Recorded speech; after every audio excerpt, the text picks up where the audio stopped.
முடிச்ச உடனே நான் அவங்களெல்லாம் போய் கட்டி பிடிச்சிட்டு அழுதேன். ஏன்னா நான் ஒரு அம்மா இல்லையா சார். எனக்கு 2 குழந்தைகள் இருக்கு.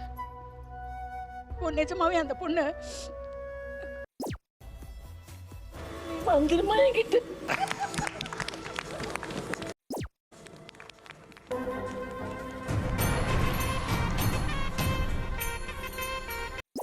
நம்ம யாருன்னு தெரியும்ல, அறுத்து போட்டுருவோம். பயமா இருக்குல்ல? ஆடியன்ஸ் கிட்ட ஒரு வில்லத்தனத்தை காட்டுறதுக்காக, அவங்களை எரிச்சல் படுத்துறதுக்காக நீங்க வச்சிருக்கக்கூடிய உங்களுடைய சிக்னேச்சர். ஏன் இதை உனக்கு சொல்லி ஆகணுமா? சொல்லுங்களேன். ஹாஸ்பிட்டலில் போகும்போது ஒரு டாக்டர், மேம் தப்பா நினைக்காதீங்க, நீங்க ஐப்ரோஸ் தூக்குனாலே அங்கே ஏதோ வில்லங்க நடக்கும்னு தெரியும், ஒரே வாட்டி அந்த ஐப்ரோஸ் தூக்கி காமிக்கிறீங்களா அப்படின்னு கேட்டிருக்காங்க. தம்பி Kecimia, Samaliato, Amala Palna Cepada Maina, I am coming from China. மேல போயிடுச்சு. அது இந்த ஒத்த பக்கம் மட்டும் தனியா துண்டாமே அப்படியே. பயமா இருக்குல்ல? டேய் பிச்சை, என்ன ஒப்பம் குரல் கொடுக்குறான்?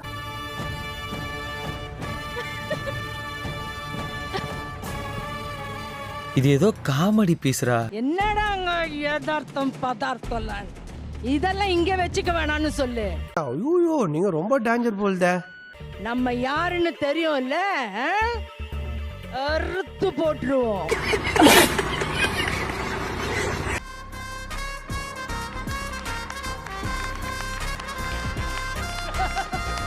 என்னங்க எனக்கு ஒண்ணுமே புரியல. அதுதானப்பா எனக்கும் புரியல.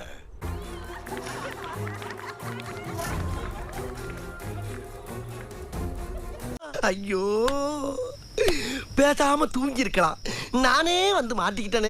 ஒரு பழைய சிவகவிதா அழுதுட்டே பாவமா இருக்கும், எல்லாருக்கும் பிடிச்ச பொண்ணு ஒன்று இருக்கும்ல, அதுல இருந்து இப்ப இருக்க இந்த புது ஈஸ்வரி வேணும். ஐயோ, பைபிள்ல ஏதோ பிளான் பண்ணுதே. வாழ்க்கையே இல்லம்மா, வந்துருமா என்கிட்ட. இன்றால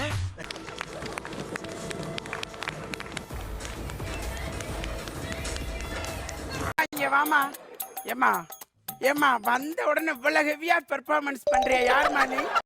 எல்லாருக்கும் சொல்லி வைக்கிறேன், பொண்ணை வளர்க்கல பையனை வளர்க்கல.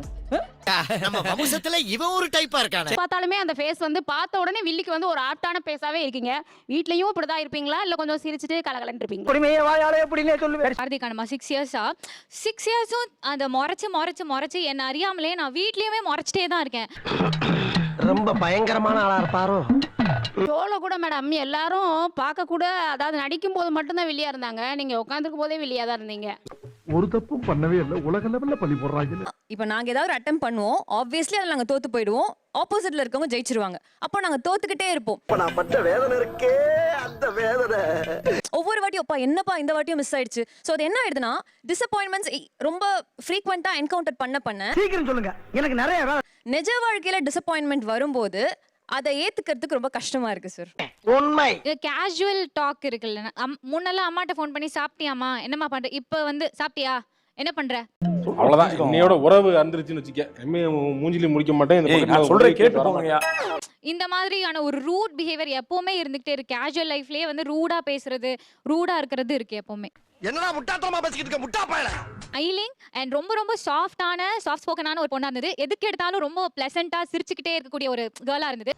நோய் என்ன நீ பைத்தியக்காரனவே நினைச்சிருக்கறல நீ. இந்த சீரியலுக்கு அப்புறம் 6 இயர்ஸ் இதை பண்ணதுக்கு அப்புறம் முறைச்சிட்டே இருக்க, சிரிக்கிறதுக்கு எக்ஸ்ட்ரா எஃபர்ட்ஸ் போட வேண்டியதா இருக்கு. நம்ம முறைக்கிறோம், இப்ப சிரிக்கணும் அப்படின்ட்டு ரொம்ப எக்ஸ்ட்ரா எஃபர்ட் போட்டு சிரிக்க வேண்டியது. அந்த மாதிரி எல்லாம் இருக்கிறதுக்கு சான்ஸ் இல்லையே. ஆக்சுவலி ரொம்ப இன்னசென்ட்டா இருக்கும். அந்த இன்னசென்ஸ் வந்து இப்ப ட்ரை பண்ணாலும் வரல. அது திரும்ப கிடைக்க வாய்ப்பு இருக்குன்னு நினைக்கிறீங்களா?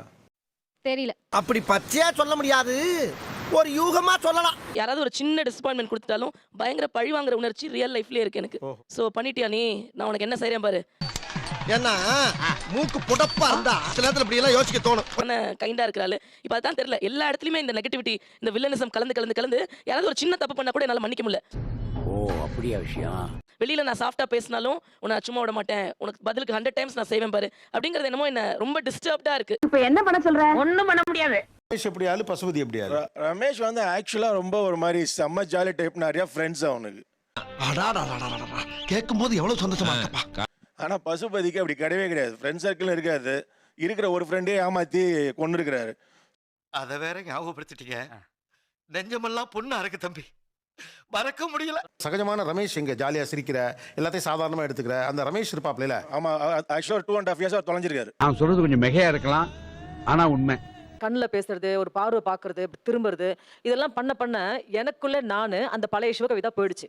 இதெல்லாம் யாரா உன்கிட்ட கேட்டா? யாரா நீ? அது போயிட்டு இப்போ வந்து ஸ்ட்ராங்கா ஒரு மாதிரி டிசிஷன் எடுக்கிறது. நம்மளை பார்த்தா நீங்க அதை பார்த்தா பயப்படணும். கதை இப்படி போகுதா? கல்யாணம் ஆகி ஒரு குழந்தை இருக்கு அப்படி நான் பேசுறேன் அப்படின்னா ஃப்ரெண்ட்ஷிப்பா இருக்கணும்னு நினைக்கிறேன் அப்படின்னா புருஷனை வந்து கண்டிச்சு அந்த மாதிரிலாம் ஒரிஜினலாவே சொல்லியிருக்காங்க அபார்ட்மெண்ட்ஸ்ல.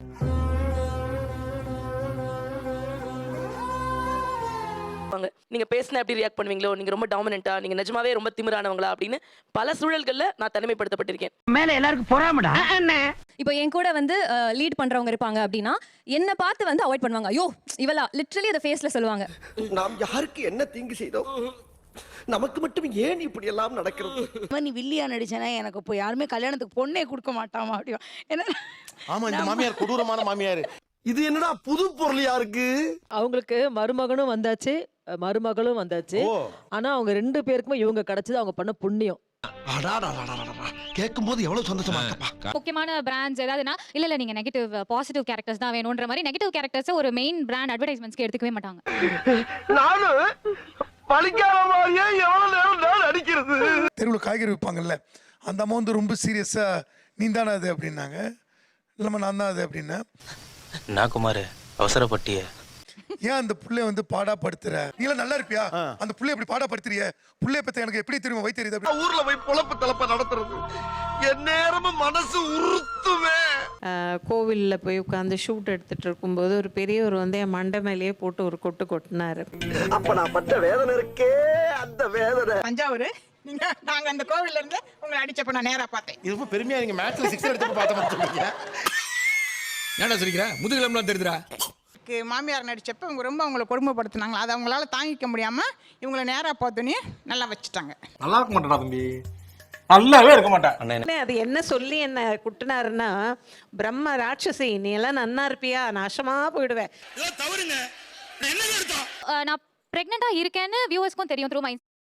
நான் அந்த கேரக்டர் பண்ணனாலும் என்னவோ எனக்கு டிஎம்ஸ்ல வந்து எப்படி அனுப்புவாங்கன்னா, உனக்குலாம் வந்து குழந்தை பிறக்காது. எனக்கு வந்து எப்படி இருக்கும்னா உண்மையிலே கெட்டவங்க யாரு அப்படின்ற மாதிரி வந்து எனக்கு ஃபீல் ஆகும். ஏன்டா உங்க புத்தியெல்லாம் அப்படி போய்கிட்டு இருக்கு? வெளியே பார்க்கும்போது பேசல, அந்த சீரியல் அந்த டிவியில ஓடுற டைம் அப்ப திட்டுறதோட சரி, வேற மத்தபடி டைம் எல்லாம் திட்டுறது. நீ என்ன பிள்ளை வளர்த்திருக்க? எப்ப பார்த்தாலும் சிலித்தனமா பேசி அசிங்கப்படுத்துறானே. நிஜமாவே அந்த ஹீரோயின் வந்து கிட்டத்தட்ட ஒரு 8 மாசம் பிரெக்னென்ட்.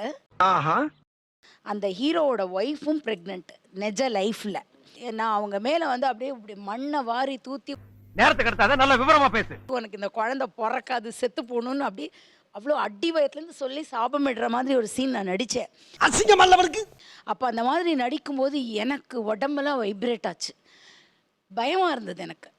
என்னடா சொல்ற? என்னால நம்ப முடியலையே. இப்போ இம்பாக்ட் சீன், ஏன்னா நான் என்னோட வயிற்றுச்சல் முழுக்க நான் அவங்க கிட்ட காட்டணுங்கிறது.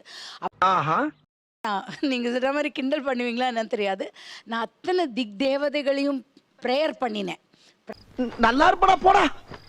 அடிவாயத்துலேருந்தெல்லாம் நான் சொல்லலை, இது நடிப்பு, எனக்கு தொழில், அதனால நான் இந்த சீன் பண்ணியாக வேண்டிய கட்டாயத்தில் இருக்கேன். அதனால நான் சொல்கிற ஒரு பல்லு இல்லைன்னா ஒரு பல்லு வார்த்தை வந்து பலிக்கும்னு சொல்லிடுவாங்க. இதெல்லாம் இயற்கையில் சொல்கிறது. முடிச்ச உடனே நான் அவங்களெல்லாம் போய் கட்டி பிடிச்சிட்டு அழுதேன். ஏன்னா நான் ஒரு அம்மா இல்லையா சார். உங்களை மாதிரி மனுஷன்லாம் இருக்கனாலதான் கொஞ்சமாச்சும் மழை பெய்யுது. அப்போ நிஜமாவே அந்த பொண்ணு எனக்கு குழந்தை பிறக்காம போயிடுச்சு, நான் என்ன பண்றதுன்னு பயப்படுறான். எனக்கு ஒண்ணு கிடைக்கல அப்படின்னா அது எப்படியாவது கிடைச்சிடணும் அந்த மாதிரி நான் யோசிப்பேன். சீரியஸ்லி ராகினி, சந்தோஷமாக வீட்டுக்கு செல்லுங்கள். நன்றி, வணக்கம்.